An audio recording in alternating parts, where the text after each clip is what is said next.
I want to welcome everybody to the first work session of the year 2024. Appreciate everybody showing up. The chairman had an appointment today that he couldn't cancel, so I'm filling in for him. Also, Commissioner Gatlin is out with the flu, so we'll carry on set our agenda for the week and pay our bills. Ms. Morrell, do we have any public comment? We do. Elizabeth Stewart. Ms. Stewart?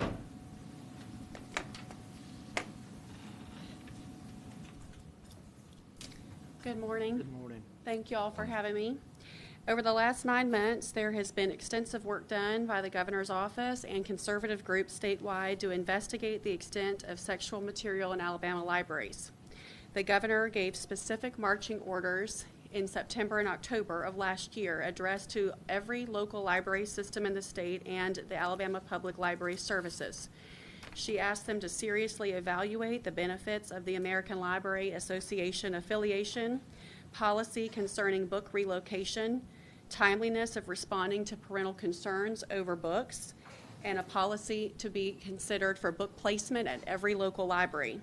The Athens Limestone Library Board Director and Limestone Board and the Library Director have received numerous requests to evaluate all of these areas, but specifically library policy. Athens Library is the only system in the state where the policy under book selection actively encourages an adequate amount of sexually deviant books. There has been a universal concern over this specific part of the Athens Limestone Library policy by this board, City Council, the mayor, the library board, and yet nothing has been done to remove and replace this policy.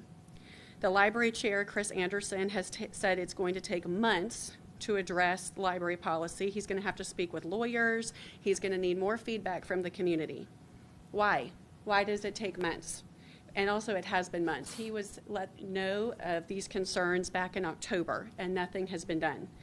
And why are we thinking that the governor is not working with lawyers across the state and is not having lawyers release every public statement that she's made from her office? The Athens Limestone Library has not addressed the book selection policy, a screening policy for purchase of books. They've not changed their relocation consideration form that takes a lot of time on parents, and they have not addressed the ALA affiliation. They have failed to give a timeline to address the governor's request, to address the public that have requested these changes. They have failed to give a timeline to local state legislators who have come to the library board meetings asking for a timeline. And they have failed to give a timeline before legislative session starts next month. There has not been a single good reason for this delay in action. Other library systems like Foley have already fired their library board members, rewritten their policy, and rearranged their entire library layout. Prattville County Commissioners have pushed for the resignation and removal of all but one library board member in Prattville. As we speak, Prattville's library policy is being completely rewritten and will be released in February prior to the legislative session starting. The governor is working with attorneys and the state legislature. There is a significant reality that local funding from the state will be cut if these changes are not made. But my question is, why are they not being made? Because that's the local thing to do for citizens here. We have conservatives here. What are they conserving? Are we conserving the good, the beautiful, the true, and the right? It's not that hard to address the policy and protect minors. This should have been done, and I'm asking the commission to put pressure on the library board to make the policies, and if they fail to do it, remove members. Chris Anderson's term is up this year in a few months. The county commission should be replacing the next two picks and possibly freeze funding as well. Thank you. Ma'am. Thank you, Ms. Stewart. We'll definitely look into it. Thank you. Roy Matson.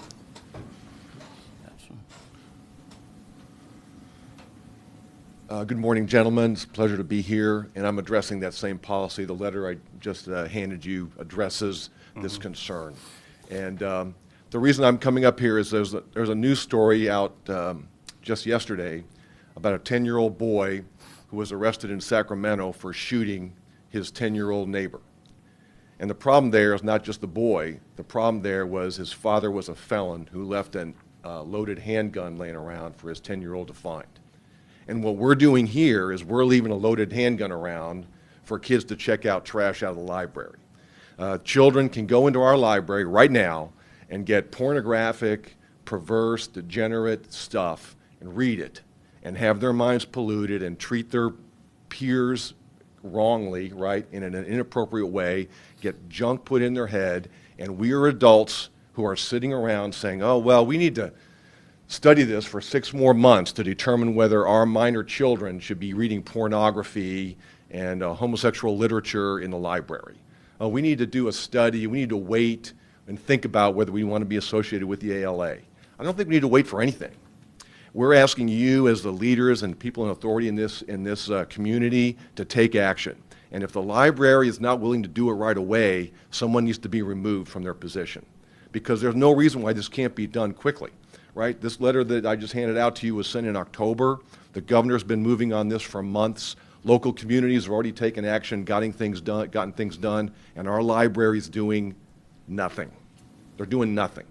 So we're asking you to take aggressive leadership actions to ensure that our library gets off the dime and gets this done. There's no reason why my grandson should be able to walk into the library and, for whatever reason, hopefully by accident, right, check out a book that's got graphic depictions of homosexual sex.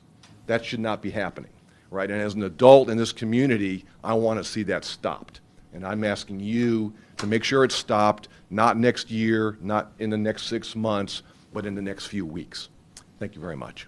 Thank you, Mr. Madsen. Sheila Bannister. Morning. Good morning and Happy New Year. Thanks for allowing me to speak.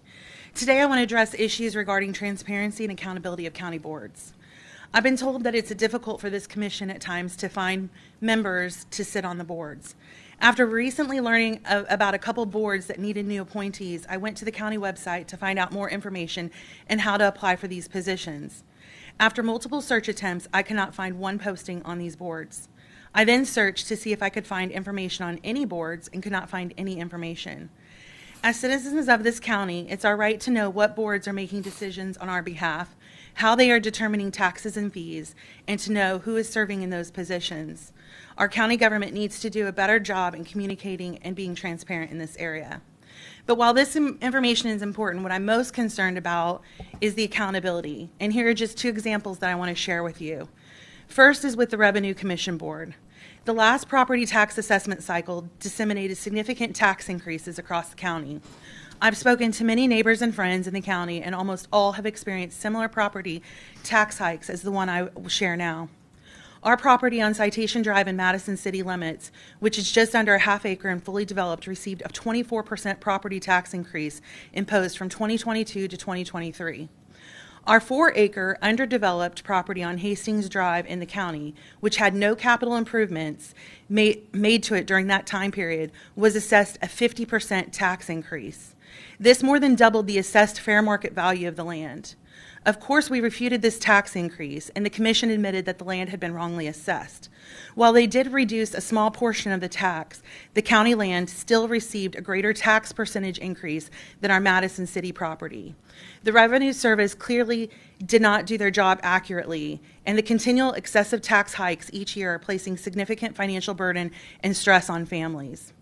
Another example is that of the Athens Limestone Library Board. You are all aware, as we just heard, of the issues of sexual content in the children's library. At the October Library Board, Mr. Chris Anderson, the president of the board, told everyone that the board would begin taking action immediately on updating the policy. Since that time, over 2 months now, there has been no update on progress to this commitment. Furthermore, the manner in which the library board meetings are facilitated are the most unruly, unprofessional, and unkind meetings I have ever attended. Most of the bad behavior came from the board's president, as he allowed people to speak out of order. He interrogated citizens as if he was a prosecuting attorney, and he treated people with contempt. These are just 2 examples of where county boards could use your leadership in guiding board members on how best to serve the citizens of Limestone County. While I understand it's impossible for the 5 board members of this commission to be intimately involved in all the various boards. You are the proverbial captains of our county. Your leadership and oversight is critical to the success of our community. So my ask to you today is as follows. First, be more transparent by publishing information on boards, including current members, openings, and responsibilities on the county's website. Second, if you're not already doing this, hold these boards accountable. Periodically audit boards. Ensure we don't have members sitting on the same board for 10 plus years. And third, make changes when needed. Don't let the problem perpetuate itself by ignoring it. And let the public know how and when you're fixing the problem. Again, I thank you for your time and your service. Thank you. Thank you. Carissa Callan.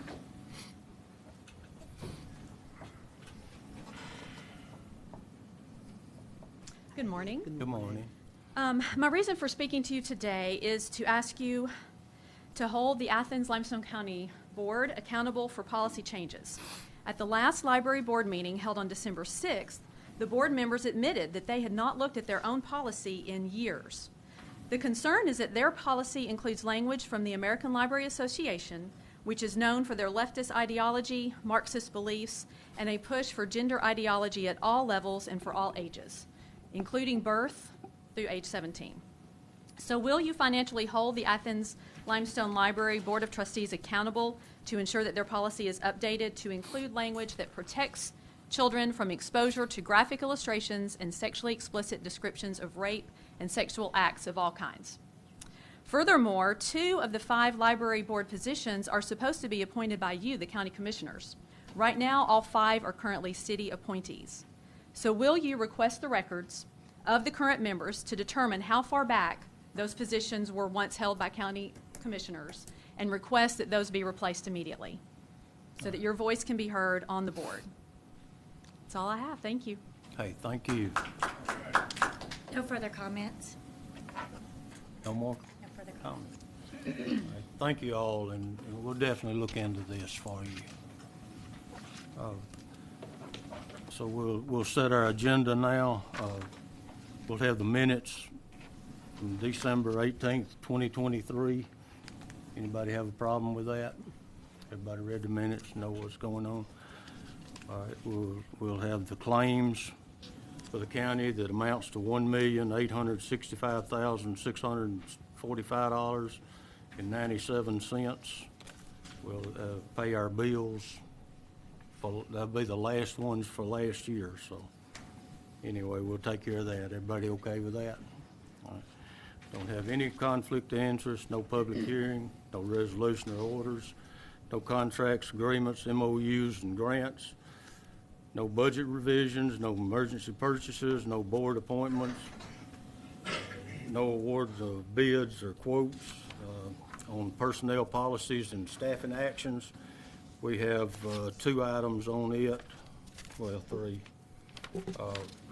We'll approve to hire Hannah Scrivener as a purchasing technician effective January 3rd, 2024. Y'all okay with that? And then we'll approve to transfer Katina Martin from help desk clerk to tag and title clerk in the License Commission effective 1/2/24. Y'all okay with that? We have our merit increases before you. Everybody okay? Boy, y'all simple. Our engineers report, Mr. Massey. Thank you, Commissioner Samet. We have a couple of subdivisions for your consideration this meeting. Klein Estates subdivision, this is a minor for preliminary and final, creating 2 lots in District 3. And the Laguna subdivision, a minor for preliminary and final, creating 4 lots in District 1. So those are the only subdivisions for consideration at this time. During the commission meeting, every year we have to do the Rebuild Alabama annual report to enter into the meeting minutes for the work that we completed this last year with the Rebuild Alabama funds. So I will take care of that during the commission meeting. Okay. Anybody have any questions for the engineer? Thank you, Mr. Massey. On other business, we'll remove the, were you through? I'm finished, thank you. All right. Unless y'all got something else for me. I'm sure there's something else.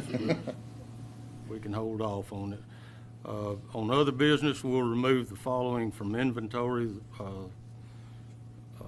Vicon camera for the sheriff and the jail.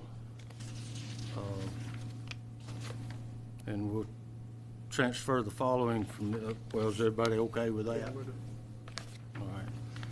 And then we'll transfer the following inventory from the county commission to Council on Aging, one 2012 Chevy Traverse. Y'all okay with that? No work session. And at that, that's our agenda for the day. We'll recess for 15 minutes and come back and we'll go through the agenda on it, approve everything. Thank y'all for coming out, and we'll definitely look into that for y'all. Thank you.